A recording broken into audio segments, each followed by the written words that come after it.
I know it's hard to believe, but you're listening to the radio right now, during the great global memory loss. It doesn't have a name yet, at least not one we can agree on, but this is the world now, and we're all trying to make sense of it, piece by piece.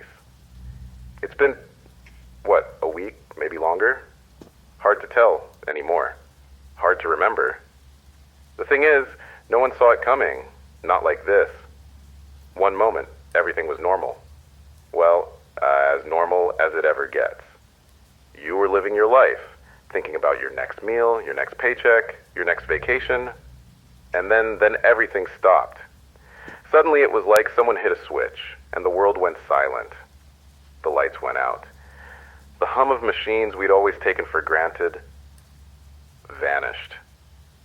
Power gone. Communication gone. Even the memories gone. But you're probably wondering why. How did this happen? Why does it feel like we're all waking up in someone else's life? What happened to all of us? I'll tell you what I know so far. It's not much, but maybe it's enough to help us understand what we're dealing with. Here's the truth.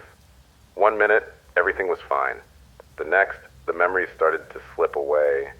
It wasn't like a massive blackout or some big catastrophic event. It wasn't some deadly disease that wiped us out. It was slower, more insidious. First, it was little things, like you couldn't remember where you put your keys, or who that person on the bus was. Then you couldn't remember what you had for dinner the night before. Then things started getting worse. People didn't remember their children. They didn't know their own names. Then the world went quiet, and we all started forgetting. I've heard stories from all over. I've been trying to piece things together from the handful of survivors that are still out there. Like this one woman from New York. Her name was Sarah, or at least that's what she thought it was. She couldn't even remember the street she lived on. But she knew she had a daughter. A little girl named something like Lily. Or maybe it was Emily. Her story was like so many others. Everyone scrambling, trying to hold onto fragments of their lives, trying to remember what used to make sense. The worst part? People just stopped trying to talk about it. When we couldn't remember, we stopped asking. Because we were scared, we wouldn't even know what to ask anymore. So, if you're hearing this right now, you're lucky. Or unlucky, depending on how you look at it. If you can still remember your name, if you can still remember your family, hold on to that, because it's the only thing we've got left. I guess I should introduce myself, huh? I don't know if I'll remember tomorrow, but for now I'm me. You can call me Danny. I was a journalist, I think. Used to report on things. News, stuff that happened out there. Maybe I still do. I don't know. Maybe it doesn't matter anymore. What matters now is surviving and figuring out what the hell happened. But we're not alone. There are others. Some people, they say they have answers. Scientists, researchers, doctors, the governments, what's left of them, are trying to keep things in control. But when memory's gone, how do you keep anything in control? I'll tell you, things are starting to fall apart. People are desperate. Every day, we're losing a little more. And I can't help but wonder, what if we never get those memories back? What if we can't? I'm telling you this because I don't know how much longer this broadcast will even go on. Maybe you're out there and maybe you can hear me. Maybe you've lost everything and maybe you're still holding on to something. If you're listening, you're not alone. I know you're scared, and I know it feels like you've lost everything. But hold on to what you can. For now, because the world, it's fading away in pieces. And I need you to know you're still here. And that means something. I hope stay with me. I'll tell you what I've seen so far. It's not all bad news, I promise. But for now, it's important we all remember one thing. We're still here. And if you're still here too, hold on tight. Things are about to get worse before they get better. If you're still with me, I'm grateful. But if I'm being honest, I don't know how long this broadcast will last. I don't know how long anything will last. You're probably asking yourself right now, why is this happening, or when will it end? Trust me, I wish I knew. But I can tell you this, what's happening to us, it's not just a momentary slip. It's something bigger, something irreversible. And people, they're starting to feel it in ways I can't even describe. It's like the whole world's losing its grip. You ever been in a dream where you knew you were supposed to remember something important but couldn't? That's what it feels like, only it's not a dream, it's real. People have tried everything, every way they can think of to hold on. I've heard of people making lists, just to remember what they had for breakfast. Others write down names of family members, just to keep track of who's who. Some are even tattooing their own faces, just to have something to hold on to. The strangest thing, they don't even remember why they're doing it, but they know they have to. It's like a reflex, a need to anchor themselves to anything that feels real. But it's not just the little things, it's the big things too. People don't know how to work anymore. They can't remember how to cook or drive or even use a phone. The hospitals, they're overwhelmed. There aren't enough doctors who know what they're doing. Nurses, they're running on fumes, trying to treat patients without even remembering what their own medical training used to be. I heard one nurse say she couldn't remember if she had kids or not. She just kept working, keeping other people alive, while she tried to figure out her own life. How do you keep going like that? How do you keep saving others when you can't save yourself? In some places, the chaos has already started. People are hoarding food, water, anything they can get their hands on. People are forgetting their neighbors, forgetting how to trust anyone. It's every man for himself now. In some parts. A community in San Diego? They're barricading themselves in, trying to create a little safe zone. But here's the kicker. No one remembers what the real threat is. What's out there? What's the danger? We don't even know anymore. People keep saying, we're safer here. But what does that even mean if no one remembers why it's safer? There are still those who are holding on to hope, trying to rebuild some sense of society. Small towns are doing what they can. One group in Michigan, they've set up a little communal kitchen in an old school gym, trying to feed anyone who comes through. They've even got makeshift signs up. If you remember your name, come inside. That's how they're doing it. They're trying to make people feel like they matter. And I guess, in the end, maybe that's all we've got left. But it's hard. The fear, it's in the air. You can taste it. The government's scrambling, trying to put up something that looks like order. Some places are instituting curfews. Martial law is spreading in some cities. But what do you do when the laws we live by, we can't even remember them? When we don't even remember why we followed them in the first place? And you know what the hardest part is? It's looking into someone's eyes and realizing they don't remember you.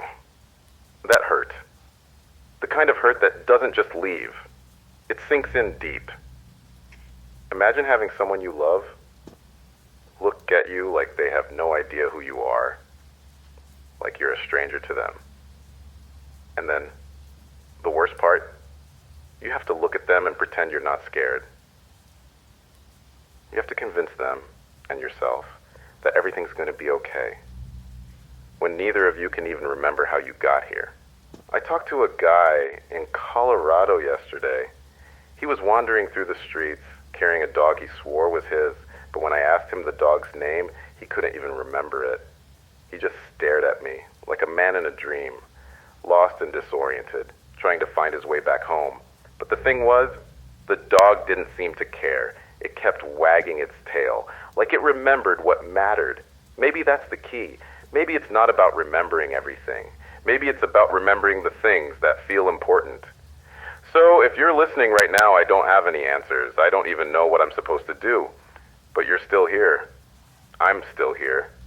And maybe that's enough for now. Maybe we just keep going. One step at a time. One day at a time. And try to hold on to the pieces that still make sense. I'm going to keep checking in as long as I can. We'll get through this. Together, I guess. We'll figure it out. I know you've been waiting for an update, and frankly, I don't know if I have anything good to tell you.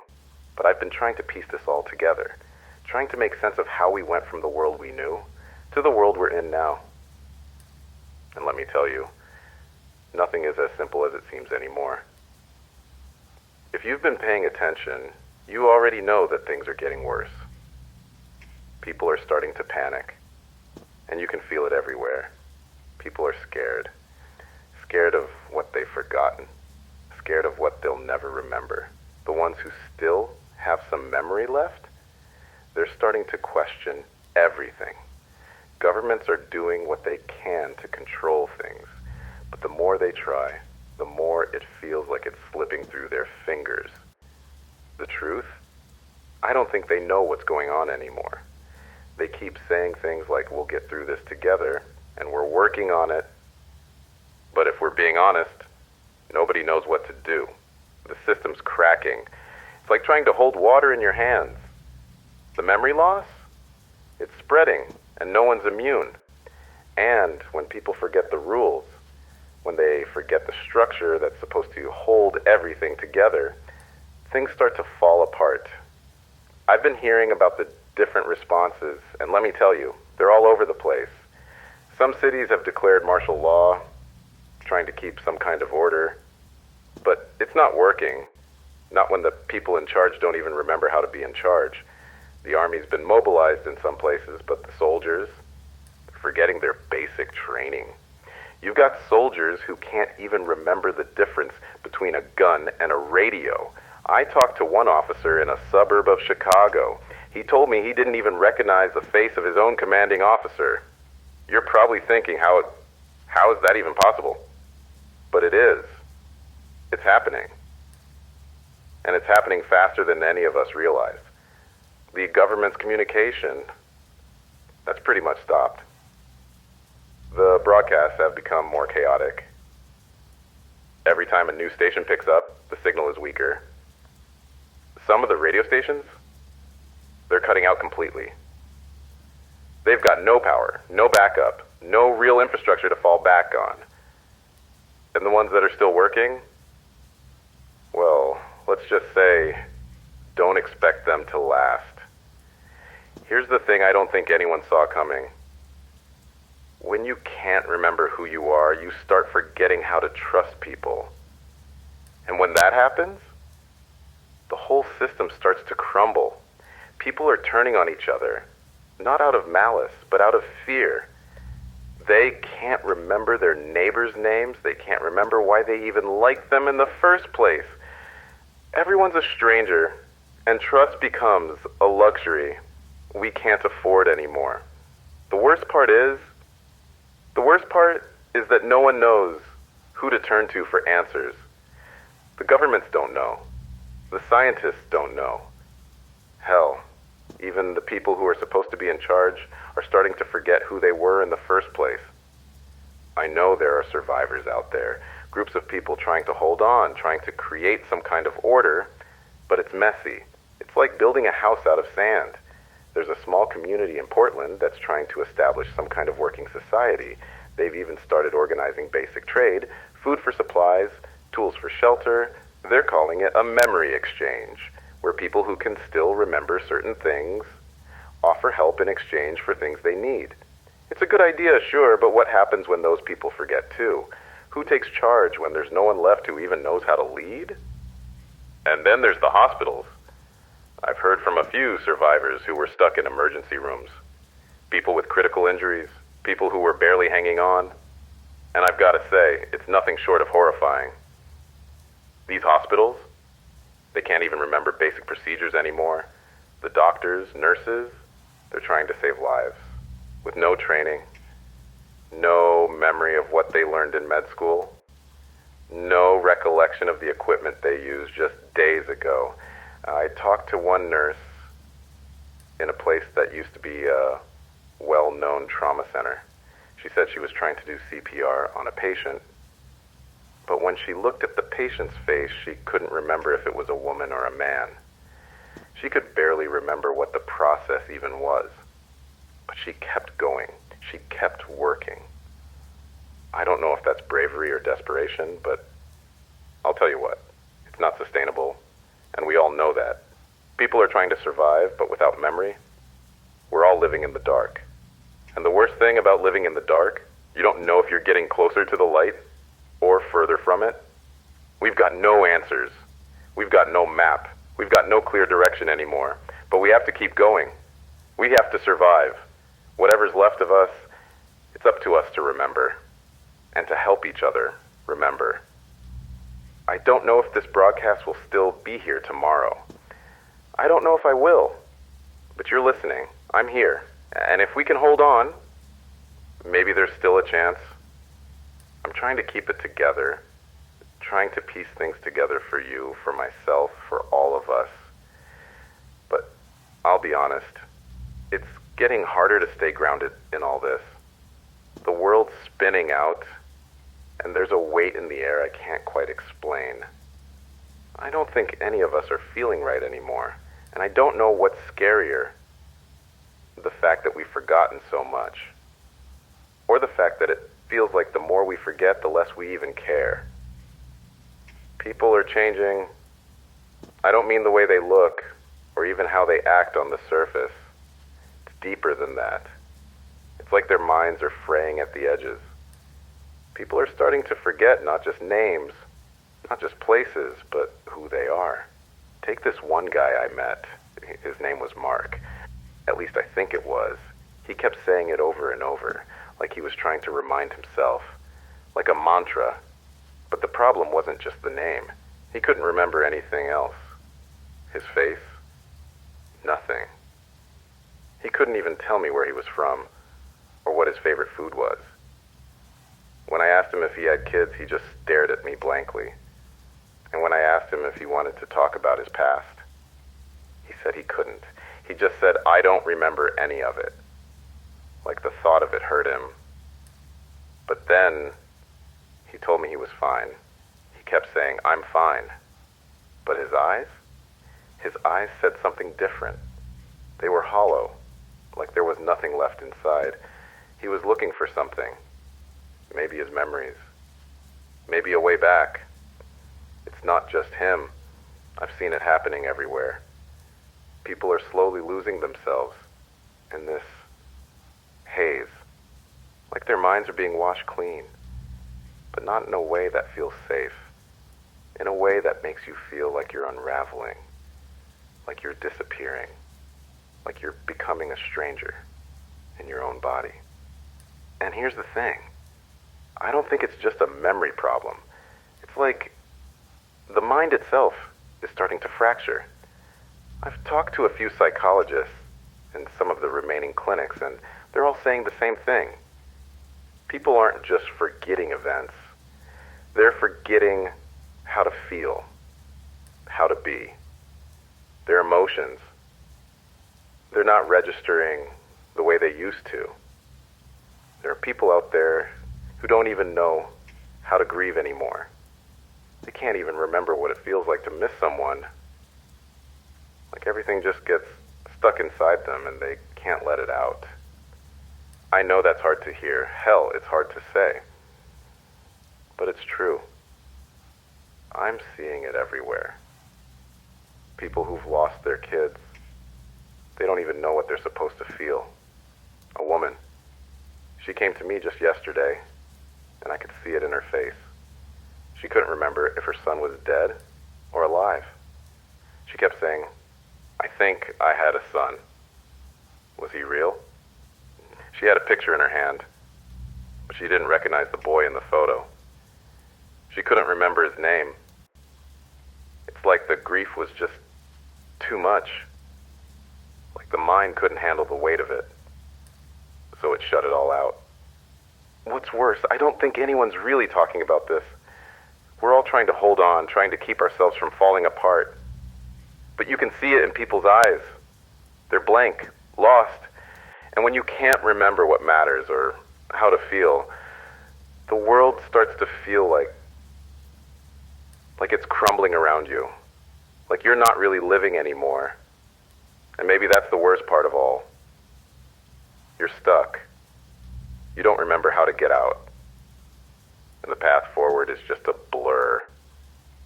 I've talked to a few doctors who are trying to figure out what's going on, but they're all just grasping at straws. One of them, Dr. Henderson, I think his name was, he told me it's like our brains are locked in a kind of limbo. People are experiencing what they call cognitive dissonance, where they know something should be familiar, but they just can't connect the dots. You can see it in people who've lost the ability to recall their basic skills. Like, they can't remember how to open a door or use a chair properly. And when you try to help them, it's like the instructions just bounce off them. It's like speaking a foreign language. It's a mental breakdown, but it's not the kind we're used to seeing. It's not a breakdown that comes from stress or trauma. It's not like a nervous breakdown where people can't cope with their emotions. No, this one's different. It's like the very fabric of who we are is unraveling. You forget your memories, sure. But what happens when you start forgetting your ability to feel, your ability to be human? What happens when even your own thoughts feel alien to you? I guess what I'm trying to say is, don't ignore it. If you're feeling like you're slipping away, like you're losing yourself, you're not alone. I've seen it happen to more people than I can count. And maybe that's the scariest thing of all, that we don't know how to fix it. We don't know how to heal from this. But we have to try. We have to remember who we are, even if it's just a little bit. We have to hold on to something, anything, before we disappear completely. And if you're still here, if you're still listening, that means something. It means you're not gone yet. And as long as you're not gone, we still have a chance. I wasn't sure I'd be here today. To be honest, there's a part of me that thought we'd all just fade away. The darkness, the fear, it feels like a weight that presses down on everything. But somehow, we're still here. And you're still listening. That means something. It means we're not done yet. I know the last few parts have been heavy. Maybe too heavy. I've been giving you the worst of it, because that's what we've been seeing. But I've been out there. I've been seeing things that give me a little hope. Small victories. Little moments where the human spirit pushes through. It's easy to forget those when you're caught in the storm. But if we don't remember the small things, well, we'll lose those too. There's a place not too far from here, a little town, maybe 30 miles out. They've managed to set up a community garden. It's not much, just a few rows of carrots, some potatoes, and a handful of squash. But I saw it with my own eyes. These people are planting food like it's their only reason to live. And you know what? Maybe it is. They're pulling together, working in shifts, teaching each other how to use whatever they can find to grow something. You can see the difference it's making. People who, just a few weeks ago, didn't know how to light a fire without matches are now sharing what they've learned. They're teaching the basics. You forget how much those little skills matter until you're out here on your own. And it's not just about food either. People are starting to rebuild little pockets of civilization. There's a group in Denver, well, what used to be Denver. They've turned a school into a kind of shelter. It's got a roof, which, at this point, is worth its weight in gold. They're trying to make the best of it, even though they don't have much. There's no power, no running water. but they've got firewood, and they've got each other. They've created something resembling a family, a kind of community that doesn't care if you remember their name or not. They're helping each other just because that's what they can do. It's funny, isn't it? How, when everything's been stripped away, we're still finding ways to connect. I've seen strangers walk into a room, look around, and immediately start helping without saying a word. The language doesn't matter anymore. People know what needs to be done. I saw a woman, a total stranger, holding the hand of a man who couldn't remember his own name, just sitting with him in silence. It was simple. No questions, no expectations, just a gesture.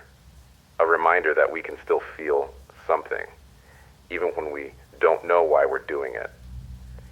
But it's not all easy. I won't sugarcoat that. It's hard. I know you know it. Every day there's a new struggle. People are getting sick from the lack of basic hygiene. Infections spreading faster than anyone can keep up. There's no medicine, no doctors who remember how to treat anything that isn't a simple scrape or a bruise. I saw one guy who had a cut on his arm. It wasn't bad, just a little scratch. But within days, it had turned into a full-blown infection. He didn't remember how to clean it, didn't remember to cover it. And just like that, his whole arm started swelling up. I don't even think he knew what was happening. I don't think he remembered what an infection was. People are forgetting the basics, and that's terrifying.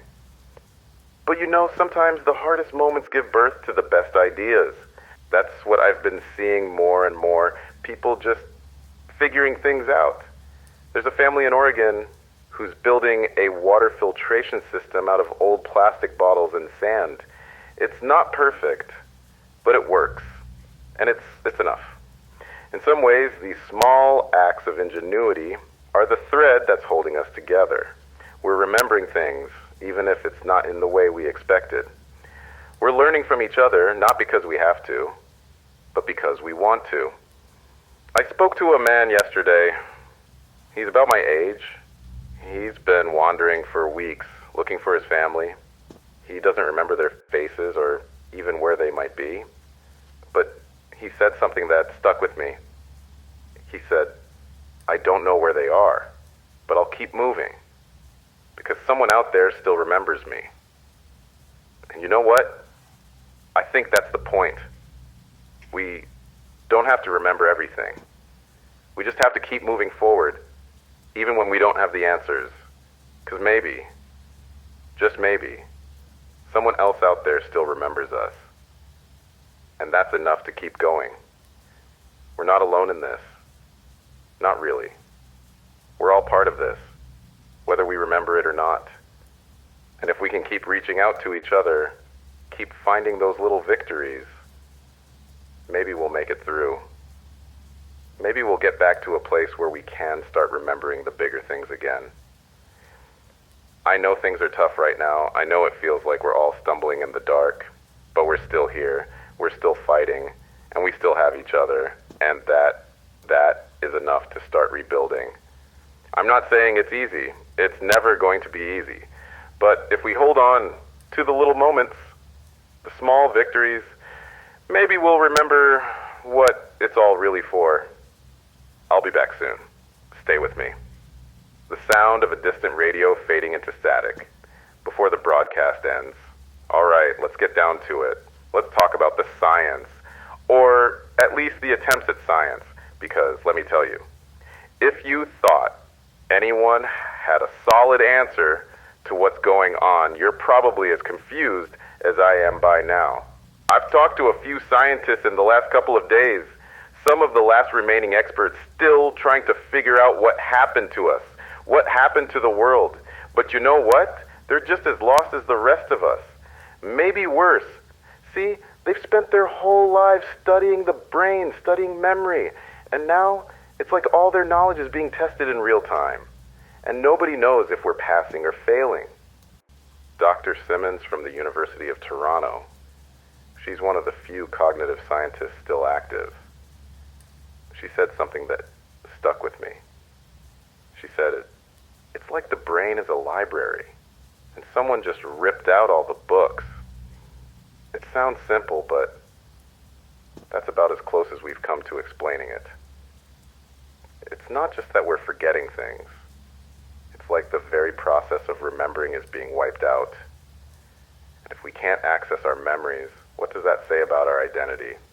Are we still the same person if we can't even remember our own name? But here's the kicker. There are some theories that are starting to pop up. A few of the experts are thinking this might be some sort of neurochemical breakdown, like a mass neurotoxin of sorts. The problem is, nobody's been able to figure out what could do this to us. Something triggered this, and they're not sure if it was biological, environmental, or something more insidious. It could be a virus. It could be radiation. It could be something we did to ourselves and didn't even realize until it was too late. One theory even suggested that this could be the result of years of digital overload, where we've outsourced our memories to technology so much that we've actually forgotten how to remember. Honestly, I'm not sure what to believe anymore. There are moments when I think we're just in the middle of a mass hysteria, but then I see people out there, normal, everyday people, who are literally vanishing before my eyes. It's like they're slipping through the cracks. And if this is a mass psychosis, if we're all just going mad, well, that doesn't explain the bodies. It doesn't explain the people who are physically deteriorating, getting weaker and weaker because their brains can't even tell their bodies how to move properly. I spoke to one guy who's been documenting the spread of the memory loss. He called it an epidemic. I didn't know what he meant at first, but he explained that it's not just the psychological effects, it's physical too. People who forget their memories seem to lose their ability to function, like muscles just turn off. Like the body doesn't know how to move anymore. He says he's seen it in people who were perfectly healthy just days before. One woman couldn't even walk without assistance because her legs didn't remember how to carry her. She could still talk, still eat, but she couldn't move. And it wasn't from injury. It was like her muscles forgot how to work. And you want to hear something even stranger? The people who are still managing to remember a little, that just bits and pieces of their past, are starting to report, well, I guess I can call them visions. It's hard to explain. Some of them are saying they're seeing flashes of their old lives, but not the way memories usually come. Like not just in the form of a flashback, but like replays.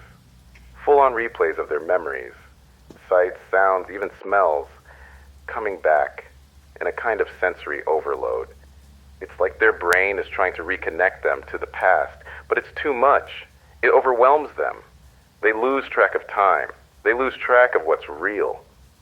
I heard one woman say it felt like she was drowning in her own memories. And it wasn't even the ones she wanted back, just the ones that popped up uninvited. Now, not everyone is having those experiences, but I'm hearing enough of it to make me think that something deeper is happening, like we're all being pulled in different directions by some invisible force.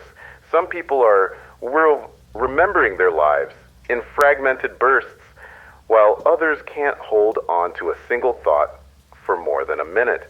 And with each passing day, we're seeing more and more disappearances, people slipping into the abyss of forgetting, some without even realizing it. What happens when we can't remember each other anymore? What happens when the only thing left of us is a name on a list, a face on a poster? The one thing all the experts agree on is that there's no quick fix. We're in a limbo right now. Half of us can still function, still think, still be. And the other half, they're starting to slip away. What happens when there's no one left to hold the pieces together? How do you rebuild a world when no one even remembers the foundations? Maybe the answer isn't in the science after all. Maybe it's in the people. Maybe we can't find our way back by remembering who we were, but by learning who we can still be. And I think that's what we're doing out here. We're figuring it out as we go, just like we always have. One step at a time. I don't have answers for you. No one does. But I'll keep looking, and I'll keep sharing what I find. You ever think about survival? Not just the, oh, I need food kind of survival, but the real, deep down kind. When everything's broken, when the world is falling apart and you don't know what tomorrow is going to bring, that kind of survival. And I'm not talking about what you think you need to do to stay alive, but how to live again. I know it sounds like a strange question. How do you live? When you don't remember how you used to. But I think that's what a lot of us are trying to figure out now. I've been spending a lot of time in makeshift communities these days. Small groups, trying to build something, anything, out of what's left. The kind of places where you find an old wooden table and decide to make it your gathering spot. Because what else is there? They've got no electricity, no modern technology. Most of the people there don't remember how to cook anything that isn't canned beans or rice. But they're surviving. They're building day by day. I met a guy in one of those places. His name's Ethan. He's around my age, maybe a little younger. He told me something that I think might be the key to it all. He said, we're not just trying to survive. We're trying to create something worth remembering. And you know what? He's right. We're not just holding on until something changes. We're building what comes next, whether we remember how to or not. Because if we're just trying to stay alive, what's the point? Ethan and a few others have been working on a new way of using what's left to rebuild society. It's not perfect, and it's still in the early stages, but they've managed to put together a working farm. They don't have much, just a few crops and some animals, but they're already experimenting with ways to grow things faster, healthier, trying to figure out how to feed a community when no one remembers what it's like to go to a grocery store. They've set up water collection systems using old barrels and tarps, filtering rainwater as best they can. And you know what? It's working. They're not thriving, but they're surviving. But here's the kicker. The longer people go without solid memories, the harder it gets to stay on track. I've seen it myself. People start losing focus. They forget where they were headed. They forget why they were doing what they were doing. There's no sense of long-term goals anymore, no framework to keep them going beyond the day-to-day. It's like everyone's stuck in a perpetual now, constantly reacting to what's in front of them, without being able to plan for what comes after. And that, well, that's where it gets tricky. Because without memory, there's no real sense of progression. There's no tomorrow. There's just today. And when that happens, you start to lose sight of who you're building for, why you're building at all. But there's still something in the air, isn't there? Despite all of this, people aren't just sitting back, waiting to be forgotten. They're trying. They're trying so hard. I've seen people take up old trades, blacksmithing, woodworking, skills that we thought were gone, like they've been resurrected from some dusty textbook. I've seen people work in small teams, fixing old radios, finding ways to build generators out of spare parts, these little sparks of innovation that keep the hope alive. It's not pretty, it's not quick, but they're pushing forward. And those little victories, they matter. They're more than just survival. They're proof that there's still something left worth holding on to. And it's not just about the physical stuff, you know? It's not just about food or shelter or electricity. It's the way people are coming together. People who have no memories of each other are still forming bonds, still trusting each other, still learning to work together. Maybe we can't remember the past, but it turns out we don't need to remember it to help each other. And maybe that's the most surprising thing of all. How we can still find ways to be there for each other, even when we don't know how we got here or where we're going. I met a woman yesterday, Sarah. She's been one of the leaders in her group, and she had this idea. She wants to build something they can call a memory library. Not to store things from the past, but to create something new. Something people can hold on to in the present. She's not interested in restoring history. She wants to capture the now. to make sure that no one forgets the present while we're all still fighting to survive. And you know what? I think it might be one of the best ideas I've heard since this all started. Sarah's plan is simple.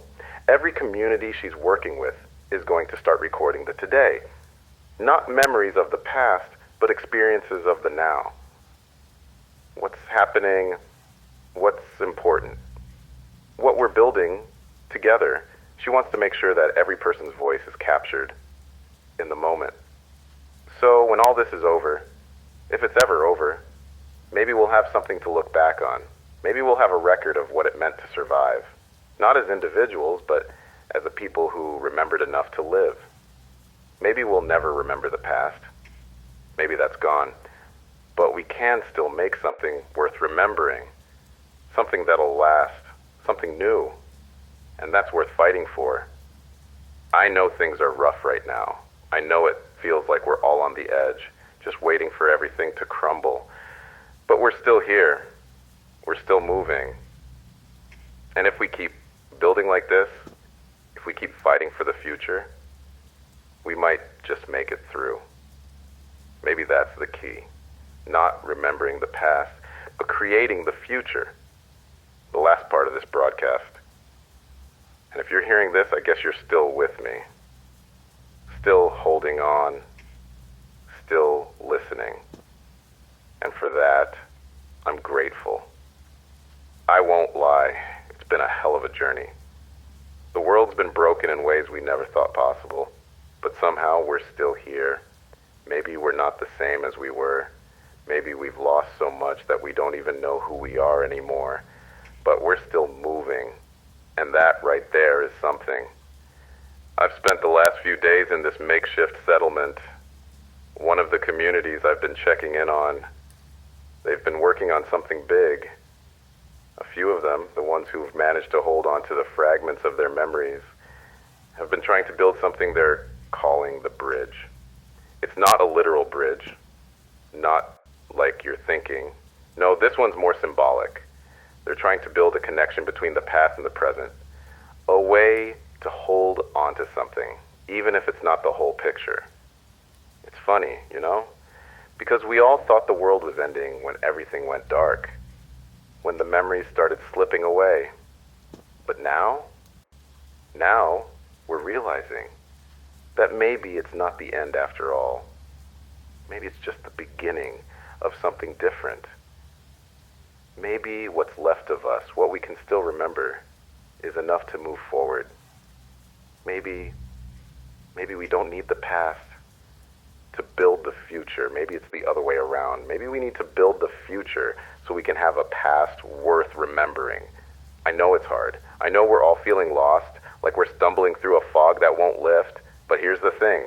We're not alone in this. We've been scattered, fractured, and maybe we're all a little broken in our own ways.